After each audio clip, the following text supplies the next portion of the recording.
Bismillahirrahmanirrahim. Assalamualaikum warahmatullahi wabarakatuh. Pada kesempatan kali ini saya akan mempresentasikan laporan rancangan aktualisasi yang berjudul Penyusunan Rencana Pembelajaran Semester dan Modul Mata Kuliah Teknik Pembakaran terhadap peningkatan kualitas pembelajaran pada program studi Teknik Mesin Fakultas Teknik Universitas Negeri Padang. Izinkan saya menyampaikan biodata diri. Nama Dr. Dori Fenda, SPDMT, NIP 1988 1101 20 22 03 10 06, NIDN 0001118804. Tempat dan tanggal lahir Bukit Tinggi 1 November 1988. Unit kerja Program Studi Teknik Mesin Departemen Teknik Mesin Fakultas Teknik Universitas Negeri Padang. Bidang keahlian konversi energi, pendidikan S1 Teknik Otomotif, S2 dan S3 Teknik Mesin. Handphone 0821 41120761, email dorifenda@ft.ump.ac.id. Next, tugas dan fungsi dosen. Dosen adalah pendidik profesional dan ilmuwan dengan tugas utama mentransformasikan dan mengembangkan dan menyebarluaskan ilmu pengetahuan teknologi dan seni di pendidikan, penelitian, dan pengabdian ke masyarakat. Tugas dan fungsi dosen sesuai dengan Tridharma Perguruan Tinggi yaitu secara umum pendidikan dan pengajaran, penelitian, dan pengabdian kepada masyarakat. Next, identifikasi isu pada Prodi Teknik Mesin FTUMP. Berdasarkan hasil wawancara dengan Kepala Departemen, ditemukan isu bahwa belum lengkapnya perangkat pembelajaran pada program studi Teknik Mesin karena program studi ini baru berdiri tahun 2017. Berdasarkan data PDD Dikti, ditemukan isu bahwa masih ada dosen berkualifikasi pendidikan magister di program studi Teknik Mesin FTUMP. Berdasarkan sumber Sinta 3, ditemukan isu rendahnya publikasi dosen program studi Teknik Mesin FTUMP, terutama jurnal internasional terindeks Scopus. Next, penetapan isu dan gagasan. Berdasarkan ketiga isu yang tadi, yang telah disebutkan, yang pertama belum lengkapnya perangkat pembelajaran, masih adanya dosen berkualifikasi pendidikan magister, rendahnya publikasi dosen pada program studi Teknik Mesin, maka dilakukan analisis isu prioritas menggunakan teknik terpisah dengan kriteria urgensi, seriousness, yang diistilahkan dengan USG. Berdasarkan teknik terpisah yang telah dilakukan, ditemukan bahwa belum lengkapnya perangkat pembelajaran pada program studi Teknik Mesin FTUMP, khususnya mata kuliah teknik pembakaran, karena program studi tersebut baru berdiri, didapatkan nilai peringkat yang lebih tinggi, yaitu berjumlah 14 dengan peringkat pertama. Next, setelah ditemukan atau ditetapkan isu, maka dilakukan analisis faktor penyebab isu menggunakan diagram Fishbone. Penyebabnya adalah dari SDM terkait perangkat pembelajaran rendah, sibuk atau banyak kegiatan, tidak kompeten di bidangnya.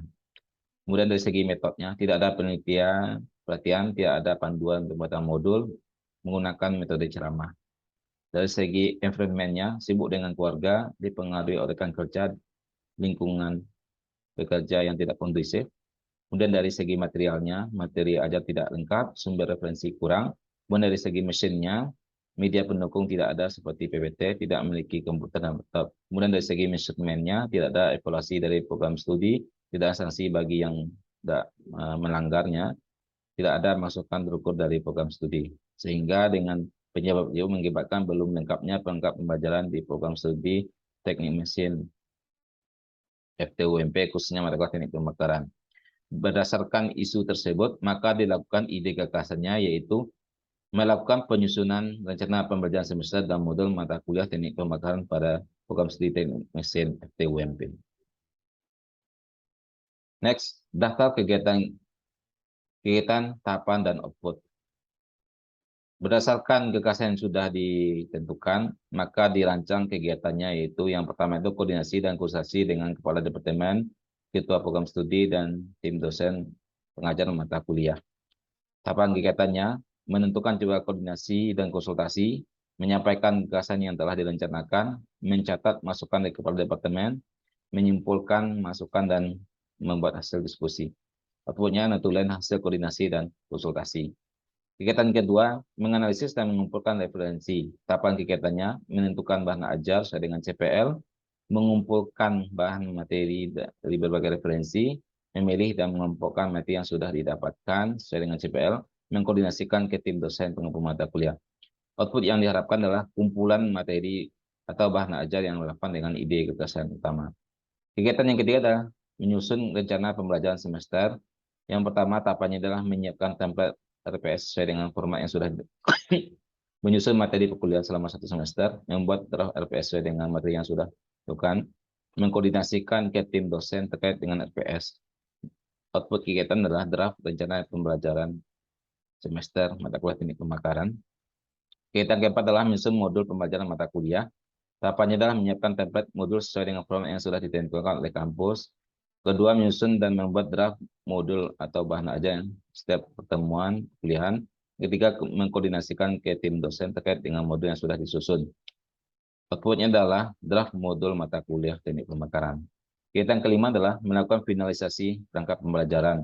Tahapan kegiatannya adalah menyiapkan kelengkapan draft perangkat pembelajaran TPS dan modul, melakukan koordinasi dan konsultasi terhadap perbaikan atas masukan dan saran yang sudah diberikan, meminta masa untuk membaca dan mempelajari modul sebagai pengguna, melakukan finalisasi perbaikan perangkat pembelajaran, mengkoordinasikan dengan kepala departemen, ketua prodi dan tim dosen. Output yang diharapkan adalah hasil perbaikan finalisasi draft RPS dan draft modul mata kuliah teknik pemekaran. Next, kaitan kegiatan dengan core value ASN berakhlak. Yang pertama, bersih pelayanan. Dengan melakukan penyusunan modul, memberikan sikap yang ramah dalam berkomunikasi, cekatan dan solutif dalam menemukan kendala. Akuntabel, berkaitan dengan disiplin dalam waktu, bertanggung jawab dengan yang sudah direncanakan, bekerja dengan cermat dan teliti. Kompeten, menyampaikan ide gagasan dengan tepat dan mudah dipahami, bekerja dengan fokus dan serius. Harmonis, menghargai masukan dan kritik dalam menyusun RPS dan modul, tidak menjelekkan kelemahan ajar dari versi lain. Loyal, menjaga hak cipta dari sumber yang didapatkan dengan tidak memperbanyaknya, tidak memasukkan materi terkait dengan ujar kebencian atau sara. Adaptif, bertindak proaktif dalam mencari solusi ketika menemukan kendala, terus berinovasi dan mengembangkan RPS dan modul. Kolaboratif, saling bekerja sama dan memberikan saran yang membangun terhadap gagasan, melibatkan tim dosen mata kuliah dalam penyusunan RPS dan modul. Dampak pemecahan isu. Dampak terhadap individu atau dosen sendiri adalah dosen dapat menjalankan tugas dan fungsinya dengan baik. Persiapan dosen mengajar lebih matang. Proses pembelajaran yang dilakukan oleh dosen terarah dan sistematis. Dampak terhadap unit kerja adalah menaikkan IQ program studi dan kampus, mendukung program MBKM, dan kemudian menaikkan reputasi kampus. Kemudian dampak terhadap masyarakat adalah mempermudah mahasiswa belajar mandiri, materi perkuliahan dapat diakses oleh masyarakat luas. Next, selanjutnya adalah jadwal kegiatan. Berdasarkan kegiatan yang sudah disusun, yang pertama itu koordinasi dan konsultasi dengan kepala departemen, ketua program studi, dan tim dosen pengajar mata kuliah, maka dimulai pada tanggal 26 Agustus 2002, kemudian diakhiri pada tanggal 29 Agustus 2002. Kegiatan kedua, menganalisis dan mengumpulkan referensi seperti buku, artikel, dan lain sebagainya, yang dimulai pada tanggal 30 Agustus dan diakhiri pada tanggal 6 September 2002. Kegiatan yang ketiga adalah menyusun rencana pembelajaran semester RPS mata kuliah yang dimulai pada tanggal 7 September 2002 dan diakhiri pada tanggal 9 September 2002. Kemudian kegiatan ketiga menyusun modul pembelajaran mata kuliah yang dimulai pada tanggal 10 September 2002 dan diakhiri pada tanggal 31 September 2002. Dan kegiatan kelima melakukan finalisasi perangkat pembelajaran yang dimulai pada tanggal 1 Oktober 2002 dan diakhiri pada tanggal 6 Oktober 2002. Next, selanjutnya, identifikasi kendala dan rencana antisipasinya. Kendala yang pertama ditemukan kesulitan dalam mengkoordinasi dengan tim dosen mata kuliah, kepala departemen, dan ketua program studi karena sudah dalam masa kuliah, serta kuliah masih dilaksanakan secara daring. Rencana antisipasinya adalah melakukan koordinasi dengan media sosial seperti WhatsApp atau melakukan konsultasi dan koordinasi melalui Zoom meeting. Yang kedua, kebanyakan materi ajar banyak dalam menggunakan bahasa Inggris. Rencana antisipasinya adalah menggunakan Google Translate untuk menerjemahkan. Demikian presentasi saya. Terima kasih. Assalamualaikum warahmatullahi wabarakatuh.